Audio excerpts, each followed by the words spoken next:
ఈరోజు రాష్ట్ర పార్టీ ఆదేశాల మేరకు అన్ని చోట్ల కూడా ఈ డిఎస్సి అక్రమాల మీద, ఈ రాష్ట్రంలో ఉన్నటువంటి నిరుద్యోగ యువతకి జరిగినటువంటి అన్యాయం మీద జగన్మోహన్ రెడ్డి గారి ఆధ్వర్యంలో నిరసన కార్యక్రమాలు, ఈ జరిగినటువంటి అవినీతి అక్రమాలని ఈ రాష్ట్ర ప్రజల దృష్టికి తీసుకువెళ్ళాలని చెప్పి పార్టీ కొన్ని కార్యక్రమాలు ఇచ్చింది. ఆ కార్యక్రమాల్లో ఈరోజు టౌన్ హాల్ సమావేశాలు పెట్టి మన పార్టీలో ఉన్నటువంటి అందరికి కూడా అవగాహన కల్పించాలి. పార్టీనే కాకుండా ఈ రాష్ట్రంలో కానీ ఇక్కడ ఈ పట్టణాల్లో ఉన్నటువంటి చదువుకున్న వాళ్ళకో లేకపోతే మధ్యస్థంగా అటు ఇటు రాజకీయ పార్టీలో కాకుండా ఉండేవాళ్ళకో మనందరం కూడా వాళ్ళకి చెప్పాల్సినటువంటి అవసరం ఉందని, అదేవిధంగా ఆ తర్వాత కొన్ని కార్యక్రమాలు కూడా ఇవ్వటం జరుగుతుందని చెప్పి పార్టీ చెప్పడం జరిగింది. ముఖ్యంగా డిఎస్సి అక్రమాల్లో 16,000 పైన పోస్టులు ఇచ్చారు. దాంట్లో అన్నీ కూడా అక్రమం అని చెప్పి వైఎస్ఆర్ కాంగ్రెస్ పార్టీ చెప్పట్లా. 3% స్పోర్ట్స్ కోటా అని చెప్పి ఇచ్చారు. 3% అంటే 16,000లో దాదాపు 480 పైన ఉద్యోగాలు స్పోర్ట్స్ కోటా. ఈ స్పోర్ట్స్ కోటాలో జనరల్గా డిఎస్సి ఎగ్జామ్, ఇప్పుడు ఎమ్మెల్యేగా నేను పోటీ చేస్తే నాకు ఎన్నికల్లో ఓటేస్తే నేను ఎమ్మెల్యే అవ్వచ్చు, అవ్వకపోవచ్చు. అలా కాదు, వాళ్ళే ఎమ్మెల్యేగా ఎలక్ట్ చేసేస్తారు ఫస్ట్. ఆ తర్వాత నాకు 5 సంవత్సరాలు టైం ఇస్తారు. ఈ లోపు నేను పోటీ చేసి ఎమ్మెల్యేకి గెలవాలి. ఎగ్జామ్ రాయవసరంలా, సేమ్ టైం దానికి కావాల్సినటువంటి క్వాలిఫికేషన్ బీఈడీ కూడా చదువు అవసరంలా. ఇంటర్మీడియట్ 10th క్లాస్ చదివినాక మనకు ఉద్యోగం ఇచ్చేస్తారు. ఉద్యోగం ఇచ్చేసినాక మనకు ఒక 5 సంవత్సరాలు టైం ఇస్తారు. ఈ 5 సంవత్సరాల్లో మనం బీఈడీ కంప్లీట్ చేయటం, ఈ దానికి ఏ అర్హత అయితే ఉంటుందో ఆ అర్హత అన్నీ కూడా పూర్తి చేయాలి. ఇప్పుడు నేను ఎమ్మెల్యేగా నన్ను అలాట్ చేసేస్తాను. నేను 5 సంవత్సరాలు నాకు టైం ఇస్తే నా టైం అయిపోయే లోపు నేను అప్పుడు నామినేషన్ వేసుకోవటం, మీ దగ్గర అందరి దగ్గరికి రావటం, నాకు ఓటేయమని చెప్పి అడగటం, ఈ కార్యక్రమం అంతా ఆ తర్వాత చేయాలి. ఇప్పుడు లోకేష్ గారి నాయకత్వంలో ఉన్నటువంటి ఈ విద్యాశాఖ డిఎస్సి ఎగ్జామ్స్ కనీసం బీఈడీ ఎగ్జామ్ రాయకుండా వాళ్ళకి సర్టిఫికేట్ లేని వాళ్ళకి ఉద్యోగం ఇచ్చారు. అదేవిధంగా డిఎస్సి రాయని వాళ్ళకి కూడా ఉద్యోగం ఇచ్చారు.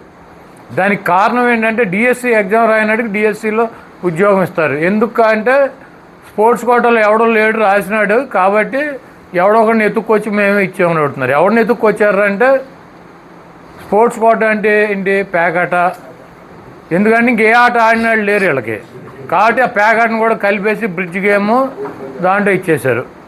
అదేవిధంగా ఈ గుడివాడలో ఏఎన్ఆర్ కాలేజీ ఉంటుంది, డిగ్రీ కాలేజీ, కేటీఆర్ కాలేజీ ఉంటుంది. ఈ 2 కాలేజీలకు ఎప్పుడో 10 సంవత్సరాల నాడు ఒక 2 విద్యార్థులు స్పోర్ట్స్లో పాల్గొన్నారు. వాళ్ళకేం ప్రైజులు రాలే, ఏం కాలే. ఈ 2 కాలేజీలో పాల్గొన్నారు. ఈ ప్రిన్సిపల్ ఆ ప్రిన్సిపల్ రాసి ఇచ్చారు, వీళ్ళిద్దరూ పెద్ద పోటుగాళ్ళు బాగా ఆడారని. దానికైనా ప్రైజులు వచ్చాయంటే ఏం రాలా, ఆడారు అంతే. కాబట్టి ఆడారు కాబట్టి కాలేజీ ప్రిన్సిపాల్ సర్టిఫికేట్ ఇచ్చాడు కాబట్టి ఆ సర్టిఫికేట్ని ఆధారం చేసుకుని మేము ఉద్యోగం ఇచ్చేసామని చెబుతున్నాడు. నాకు కరెక్ట్గా గుర్తులేదు కానీ పంజాబ్ కానీ హర్యానాలో కానీ ఈ ప్రకాష్ సింగ్ బాదల్ అనుకుంటా ఆయన ముఖ్యమంత్రి, వాళ్ళ అబ్బాయి ఏమో హర్యానా వాళ్ళ అబ్బాయి ఏమో ఇట్టా విద్యాశాఖ మంత్రి. ఇద్దరు బాబు కొడుకులు ఇద్దరు కలిసి సేమ్ టీచర్ ఉద్యోగాలు అమ్మేసుకున్నారు. అరెస్ట్ చేశారు. 7 సంవత్సరాలు జైలు శిక్ష పడింది ఆయన ముఖ్యమంత్రి గారికి 7 సంవత్సరాలు జైలు శిక్ష పడింది. ఇదేం చిన్న కేసులు, చిన్న వ్యవహారం కాదు, ఇది చాలా పెద్ద వ్యవహారం. ఎందుకంటే వాళ్ళు రెడ్ హ్యాండెడ్గా దొరికిపోయారు. బీఏడీ చదవని వాళ్ళకే ఉద్యోగాలు ఇచ్చారు, డిఎస్సి ఎగ్జామ్ రాయని వాళ్ళకి ఉద్యోగం ఇచ్చారు. స్పోర్ట్స్ కోటా అని చెప్పి వాళ్ళు ఎక్కడా కూడా ఒక ప్రైజ్ కూడా కొట్టని వాళ్ళకి, ఒక మెడల్ కూడా లేని వాళ్ళకి ఉద్యోగం ఇచ్చారు. ఇది రెడ్ హ్యాండెడ్గా దొరికిపోయినటువంటి కార్యక్రమం. ఈ కార్యక్రమాన్ని ఇప్పుడు బొకాయించే కార్యక్రమం ఏంటంటే విలేకరులు, జర్నలిస్టులు కానీ జర్నలిస్టులు, మీడియా కానీ మీడియా. ఇప్పుడు ఈ ఉద్యోగాల్లాగానే కొన్ని మా దగ్గర ఉన్న డబ్బులతో పెట్టించుకున్నాం. వాళ్ళతో అసలు ఇక జగన్మోహన్ రెడ్డి గారిని తిట్టించడం, దీని గురించి ఎవడన్నా మాడితే ఆడికి అవగాహన లేదని చెప్పడం, మేమే ప్రపంచ మేధావులని ఒక 4-5 సూటు బూటు వేసి బొఫున్ గాళ్ళని కూర్చోబెట్టి మనం తిట్టించడం, ఈ కార్యక్రమాలన్నీ అనమాట. ఇప్పుడు ఈ డిఎస్సి చదవనాడికి ఎలాగో అలాగే సూటు బూటు వేయగానే అటు మేధావి అయిపోతాడు, ఒకటికేం పంచి కట్టిస్తారు. ఇట్లా రకరకాల గెటప్పుల్లో సాయంత్రం 7 గంటలకల్లా మొత్తం టీవీ థియేటర్లలో మొత్తం ఇక వాళ్ళే, ఒకడు బయటికి వెళ్తూ ఉంటాడు, వాడు లోపలికి వస్తూ ఉంటాడు. ఏమండి మీరు చెప్పండి అంటే, ఏమండి అలా కాదండి ఎలా అండి, ఇలా కాదండి అలా అండి. అసలు జగన్మోహన్ రెడ్డికి ఏం తెలుసండి? జగన్మోహన్ రెడ్డి 3వ తరగతి చదివాడండి, లోకేష్ స్టాండ్ బర్డ్లో ఇరగదీసాడండి. ఇక ఈ సొల్లు అనమాట, ఈ సోది భరించలేక గవ్వుకుని కర్మగాలి మనం తిప్పేటప్పుడు అది వచ్చింది అవుటు. కాబట్టి ఇటువంటి కార్యక్రమాలతో అబద్ధాలు చెప్పి మోసాలు చేసి మళ్ళీ అధికారంలోకి రావచ్చు అనుకుంటున్నారు. ఎవరు కూడా భయపడాల్సినటువంటి అవసరం లేదు. బీజేపీ జాతీయ అధ్యక్షుడు ఆయన నబీన్ అధ్యక్షుడైనా ఎమ్మెల్యేగా రాజీనామా చేయించారు. జితిన్ నబీన్ అనే అతన్ని ఎమ్మెల్యేగా చేసి ఆయన రాజ్యసభ ఇచ్చారు. అది ఎన్నికలు ఎప్పుడు జరిగినాయి? 25 నవంబర్లో జరిగింది. ఇంకా సంవత్సరం కూడా అవలా, 9 నెలలు అయింది. 60,000 మెజార్టీతో గెలిచాడు అతను. అదే స్థానానికి బై ఎలక్షన్ పెడితే నిన్న ప్రశాంత్ కిషోర్ కొత్తగా పార్టీ పెట్టుకుని 20,000తో గెలిచాడు. ఎందుకంటే కాక్రోచ్ ఉద్యమం వీళ్ళు చేస్తున్నటువంటి ఇప్పుడు నీట్ ఏముంది, నీటు పేపర్ లీక్ అయిపోయింది. నారాయణ చైతన్య వాడు చేసేస్తాడు పేపర్ లీక్ వాళ్ళ స్టూడెంట్స్ కోసం చేస్తారు. ఎవడో ఒకటి నా పోటాను మీ పోటాను ఎవడో ఒకటి చూసినాన్ని బలిపాలు చేస్తారు. చేసినాన్ని ఏం చేయరు, చూసినాన్ని చేస్తారు. బలిపాసం చేసి మళ్ళీ ఎగ్జామ్ పెట్టారు. 21 మంది పిల్లలు చనిపోయారు. పిల్లలు చనిపోతే దాని మీద కాక్రోచ్ జనతా పార్టీ అని చెప్పి విద్యార్థులు ఆ మంత్రిని రాజీనామా చేయించమని అడిగారు. 21 మంది పిల్లలు చనిపోయారు, ఆ కుటుంబాలకు నష్టపరిహారం ఇవ్వండి, ఇంకోసారి ఇట్లా జరగకుండా మీరు కఠిన చర్యలు తీసుకోవాలి, ఆ మంత్రిని రాజీనామా చేయమని డిమాండ్ చేశారు. చేస్తే వాళ్ళు తీవ్రవాదులు, దేశద్రోహులు, పాకిస్తాన్ నుంచి వచ్చారు, ఆ పక్క దేశం నుంచి వచ్చారు, మేము చూసాము, ఆ కంచికి ఆయన కింద నుంచి దూరతంటే వాళ్ళు కాక్రోచ్లు, మిడతలు, బొద్దింకలు అని చెప్పి తిట్టారు. తిట్టినాక తప్పక రాజీనామా చేయాల్సిన పరిస్థితి వచ్చింది. వస్తే ఈ భోగాపురం ఎయిర్పోర్ట్ చంద్రబాబు నాయుడు గారు శంకుస్థాపన చేశాడని చెబుతారు. ఎప్పుడంటే 2019 ఫిబ్రవరి 23వ తారీఖున. ఎందుకంటే 5వ తారీఖు నోటిఫికేషన్ వస్తుంది కదా. ఫిబ్రవరి 23 అంటే అదొక 5 రోజులు, ఇది ఒక 5 రోజులు, మార్చిలో 10 రోజుల్లో నోటిఫికేషన్ వస్తుంది. కాబట్టి గబ్బవేలి భోగాపురం ఎయిర్పోర్ట్లో శంకుస్థాపన చేశాడు. ఆయన 15,000 ఎకరాలు కావాలని చెప్పి శంకుస్థాపన చేశాడు. 15,000 ఎకరాలు అంటే 4-5 గ్రామాలు ఉన్నాయి. ఆ గ్రామాల్లో ఒక గ్రామంలో ఉన్నటువంటి ఎన్నికలప్పుడు జగన్మోహన్ రెడ్డి గారు వెళ్తే ఒక గ్రామంలో ఉన్నటువంటి మహిళ ఇక్కడికి ఎర్ర బస్సు రాదు, మమ్మల్ని మాకెందుకు మా పొలాలు తీసుకుని మమ్మల్ని ఎందుకు ఇబ్బంది పెడుతున్నారని అడిగారు. దాన్నే జగన్మోహన్ రెడ్డి గారి చెల్లెలు ఇలా అడుగుతుందని చెప్పి మేము అధికారంలోకి వస్తే 2,000 ఎకరాల్లోనూ 2,200 ఎకరాల్లోనూ మేము కడతాము, మిమ్మల్ని ఇబ్బంది పెట్టమని చెప్పి ఆయన చెప్పడం జరిగింది. అదేవిధంగా ఈయన శంకుస్థాపన చేసినటువంటి ప్రాంతాన్ని కానీ ఆ పిల్ల అడిగినట్టు ఊరు కానీ దీంట్లో కలవలా. 15,000 ఎకరాలు తీసేసి చంద్రబాబు కనీసం ల్యాండ్ కూడా ఎక్వేట్ చేయలే. పేపర్ ప్రకటన 15,000 ఎకరాల్లో ఎయిర్పోర్ట్ కడతాను. ఇది ప్రపంచంలోనే ఎక్కడా లేదు. 15,000 ఎకరాల్లో ఈయన కడతానని ఒక ప్రకటన చేసి ఒక శంకుస్థాపన చేసి ఒక రాయి, ఒక కొబ్బరికాయ, ఒక టాపీ మేసం తీసుకెళ్ళి లేచాడు, అయిపోయింది. పాపం ఈ జగన్మోహన్ రెడ్డి గారు వచ్చి ఆ భోగాపురం ప్రాంతంలో 2,200 ఎకరాలు 1,000 కోట్ల రూపాయలు ప్రభుత్వం డబ్బు కట్టాడు, ల్యాండ్ ఎక్వైర్ చేశారు. 3 గ్రామాలను అక్కడి నుంచి రీహాబిలిటేషన్ పక్కకు తరలించి దానికి కావాల్సినటువంటి అనుమతులన్నీ తీసుకొచ్చి కేంద్ర ప్రభుత్వం దగ్గర జిఎంఆర్కి ఇచ్చారు కాంట్రాక్టు. దీంట్లో కాంట్రాక్ట్ అంటే ఏంటి? ప్రభుత్వం రాష్ట్ర ప్రభుత్వం పొలాలకు డబ్బులు కట్టింది రైతులకి, దానికి కావాల్సిన అనుమతులు కేంద్ర ప్రభుత్వం ఇచ్చింది. ఈ రీహాబిలిటేషన్కి కూడా రాష్ట్ర ప్రభుత్వమే డబ్బులు కట్టి దాదాపు 1,500 కోట్ల రూపాయలు జగన్మోహన్ రెడ్డి గారి ప్రభుత్వం వాళ్ళకి ఇచ్చింది, అయిపోయింది. చంద్రబాబు నాయుడు గారు ఏమి ఇచ్చాడంటే ఏమి ఇవ్వాలి, 5 పైసలు బిళ్ళ కూడా ఇవ్వాలి. పేపర్లో ప్రకటన ఇచ్చాడు, ఈనాడు, జ్యోతి, వాళ్ళ పేపర్లో యాడ్లు ఇచ్చుకున్నాడు వాళ్ళకి. తర్వాత ఒక టాపీ మేస్త్రిని తీసుకెళ్ళి శంకుస్థాపన చేశాడు. ఆయన చేసి ఈ ఎయిర్పోర్ట్ నేనే కట్టానంటాడు. సరే కట్టింది ఎవర్రా బాబు అంటే జిఎంఆర్. 5,000 కోట్ల రూపాయలతో 4,700 కోట్ల రూపాయలతో జిఎంఆర్ ఎయిర్పోర్ట్ కట్టాడు. ఇప్పుడు డబ్బులు అతనికి ఎక్కడి నుంచి వస్తాయంటే ఈ రోజు నుంచి ఫ్లైట్లు ఎవరైతే నీ హోటల్ నా హోటల్ దిగుతారో మనం కొన్న టికెట్లో అతను కమిషన్ వెళ్తుంది, అతను డబ్బులు వసూలు చేసుకోవటం. నరేంద్ర మోడీ గారు కానీ చంద్రబాబు నాయుడు గారు కానీ జిఎంఆర్ ఇప్పుడు ఆ కట్టినటువంటి ఎయిర్పోర్ట్కి 5 పైసలు బిళ్ళ కూడా ఇవ్వాల. ఆయనే డబ్బులు పెట్టి జిఎంఆర్ అనేటువంటి సంస్థ ఎయిర్పోర్ట్ కట్టింది. ఆ ఎయిర్పోర్ట్లో డబ్బులు వాళ్ళు ఇక్కడి నుంచి 34 ఏళ్ళు 40 ఏళ్ళు వాళ్ళు వసూలు చేసుకుంటారు. ఇక్కడ చంద్రబాబు నాయుడు గారు ఏమి ఇచ్చాడు అంటే ఈనాడు జ్యోతి పేపర్లకు యాడ్ ఇచ్చాడు. అప్పుడు మళ్ళీ ఇప్పుడు సేమ్ అదే యాడ్ ఇచ్చాడు. ఇచ్చి ఒక 50 కోట్లు 60 కోట్లు పెట్టి కొన్ని డ్యాన్సులు వేయించాడు. పిల్లలందరినీ తీసుకెళ్ళి అలా భోజనాలు లేకుండా ఒక 13,000 మందిని పిల్లల్ని భోగేసుకెళ్ళి డ్యాన్సులు చేశాడు. ఇక్కడి నుంచి గుడివాడ నుంచి కూడా ఆర్టీసీ బస్సులు వెళ్ళినాయి. జనాన్ని భోగేసుకొచ్చి ఒక 40-50 కోట్ల రూపాయలు ఖర్చు పెట్టి అడావిడి చేసి మోడీ గారిని పిలిచి ఇక ఆయనకి భజన చేసి పొగిడి అసలు ఆయన అంత గొప్పవాడు లేడని చెప్పి పంపించారు. పంపించిన 2 రోజులకి బీహార్లో జాతీయ అధ్యక్షుడు స్థానాన్ని కోల్పోయింది బీజేపీ. అట్లాగే మధ్యప్రదేశ్లో బీజేపీ అధికారంలో ఉంది. అక్కడ కాంగ్రెస్ ఎమ్మెల్యేని దుర్మార్గంగా డిస్క్వాలిఫై చేశారు. ఆ ఎన్నికల్లో మళ్ళీ కాంగ్రెసే డబుల్ మెజార్టీతో గెలిచింది అక్కడ. అదేవిధంగా గుజరాత్లో కూడా 1,00,000 ఓట్ల మెజార్టీతో గెలిచినటువంటి సీటు 29,000 మెజార్టీకి వచ్చింది. అంటే ఇక్కడ మనం అర్థం చేసుకోవాల్సింది రేపు జరగబోయేటువంటి స్థానిక సంస్థల్లో ఈ ఆంధ్రప్రదేశ్లో చంద్రబాబు ఇచ్చినటువంటి సూపర్ 6 సూపర్ 0 చేశాడు. 1,500 మహిళలకు ఇస్తాడు, ఇచ్చాడా? ఇవ్వలా. అదేవిధంగా నిరుద్యోగులకు 3,000 రూపాయలు వృత్తి ఇస్తాడు, ఇచ్చాడా? ఇవ్వలా. 20 లక్షల ఉద్యోగాలు ఇస్తాడు, ఇచ్చాడా? కొత్తగా ఈ 2 సంవత్సరాలు ఒక పెన్షన్ కూడా శాంక్షన్ చేసిన పరిస్థితి లేదు. 50 సంవత్సరాలు దాటిన వాళ్ళకి బీసీలకు కానీ ఎస్సీలకు కానీ ఎస్టీలకు కానీ పెన్షన్లు ఇస్తాడు, ఇచ్చాడా? ఇళ్ల స్థలాలు ఇవ్వాల, ఇల్లు కట్టుకోవడం డబ్బులు ఇవ్వాల. ఆల్రెడీ కట్టినటువంటి ఆఖరి దశలో ఉన్న ఇళ్లకు కూడా నిర్మాణాలకు డబ్బులు ఇవ్వట్లా. అదేవిధంగా ఆయన ఇచ్చిన వాగ్దానాలు అలా ఉంటే ఇక్కడ మళ్ళీ లోకల్గా మేము అధికారంలోకి వస్తే మీ ఇళ్లకు లోన్లు రద్దు చేస్తాం, మీకు రుణమాఫీ చేస్తాం, చంద్రబాబు అయిపోతే నా జేబులో డబ్బులు ఇస్తా, ఇవన్నీ సొల్లు కబుర్లు ఇక్కడ చెప్పారు అక్కడ చెప్పారు. మొత్తం ఢిల్లీ నుంచి గల్లీ దాకా చెప్పారు. ఎవడికి వచ్చింది ఆడు చెప్పాడు. ఏ ఒక్క వాగ్దానాన్ని నెరవేర్చలా.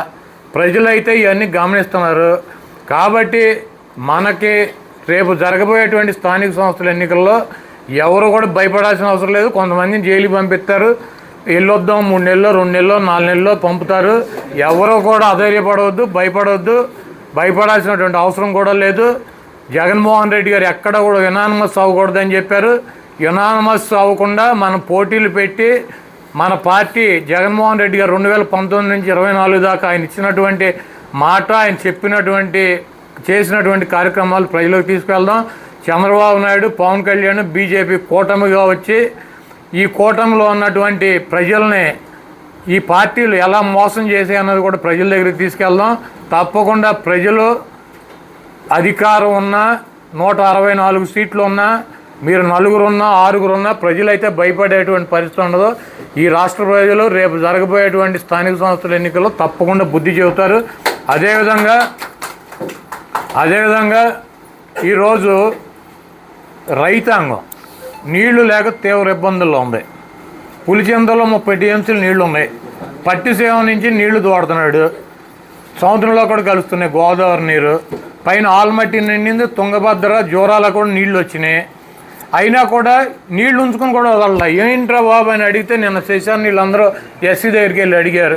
మన జిల్లా వాళ్ళు నీళ్ళు లేక రైతులు ఇబ్బంది పడుతున్నారు. కాలువలో సగం నీళ్లు ఉన్నాయి, సగం ఒంట్లో మోటార్లు పెట్టి తోడుకోవాల్సినటువంటి పరిస్థితి ఉంది. రైతాంగం డీజిల్ కింద అయిపోతున్నారు, వాళ్ళు ఇబ్బంది పడుతున్నారు. ఎందుకు వదలలేదు నీళ్ళు అంటే మాదేం లేదు సార్, పైనుంచి చెప్పాలంటారు వాళ్ళు.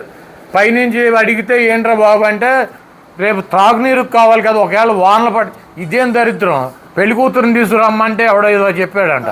అటప్పుడు అసలు వర్షాలు ఎప్పుడు పడతాయి కృష్ణానదికి? ఆగస్టు సెప్టెంబర్ అక్టోబర్లో వానలు పడతాయి. కృష్ణా నదికి ఆగస్టు సెప్టెంబర్ వస్తాయి.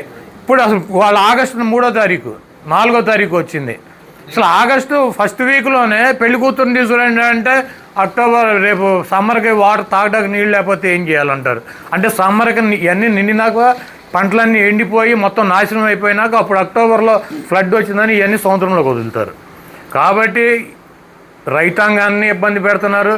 వాళ్ళకి ఎరువులు కావాలంటే ఓటీపీలు కావాలి, వెళ్ళి అక్కడ గంటల షాపులో కూర్చోవాలి. ఎరువుల ధరలు పెరిగినాయి. ఆక్వా రైతాంగం ఉంది మనకు 1-2 మండలాల్లో. ఆక్వా రైతులు ఇబ్బంది పడుతున్నారు, సామాన్యమైనటువంటి ప్రజలు ఇబ్బంది పడుతున్నారు. రాజకీయ పార్టీలలో ఉన్నటువంటి నాయకత్వం మీద దొంగ కేసులు పెడుతున్నారు. వాళ్ళ భార్యలు బట్టలు వాళ్ళే చించేసుకుంటున్నారు, మన మీద కేసులు పెడుతున్నారు తీసుకొచ్చి. నిన్న అనంతపూర్లో విశాల మన ఎమ్మెల్యే చూశారు కదా, విరూపాక్షి అతను వెళ్ళాడు, మాట్లాడాడు, వచ్చేసాడు. రాత్రి ఇంటికాడ పడుకున్నాడు, తలుపులు బాగా కూడా తీసుకుపోయారు. ఏంట్రా అంటే అమ్మాయి బట్టలు చించేశాడు అని చెబుతున్నారు.